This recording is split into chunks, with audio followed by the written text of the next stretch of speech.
Say goodbye to Kevin Costner's beloved baseball movie on streaming. Kevin Costner has had some classic films throughout his career, and one such movie is Field of Dreams. One of his baseball movies, Field of Dreams, came out in 1989 and asked an important question: how far would you go to see your loved one again? Ray Kinsella, Costner, is the son of a baseball player named John Kinsella, Dwyer Brown.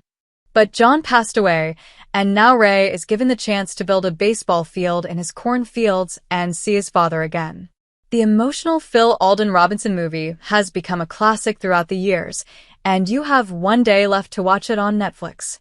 On August 1st, the film is leaving the streaming platform, and that means July 31st is the perfect time to head to Dyersville, Iowa to watch as Ray goes to find Terrence Mann, James Earl Jones, and find a way to bring his father back to him. Well, John Kinsella and shoeless Joe Jackson, Ray Liotta. The movie, which was released a year after Costner's classic Bull Durham, is less of a baseball movie and more of a story about loss and grief. Ray is willing to give up everything if it means seeing his father again, even for just a moment. "If you build it, he will come" is a theme throughout the entire film, and it has cemented the movie as not only one of Costner's best films, but as a classic for a reason. Field of Dreams also stars Amy Madigan as Ray's wife Annie and Gabby Hoffman as Ray and Annie's daughter Karen.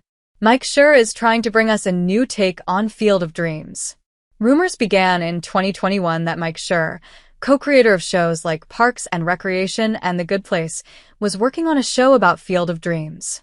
Since it has been relatively silent until this year, Schur said it could still happen and that he has multiple versions of the show available and ready to go. Schur working on something like this proves that fans do still want to revisit Ray Kinsella and his story, which is why the film leaving streaming is such a big deal.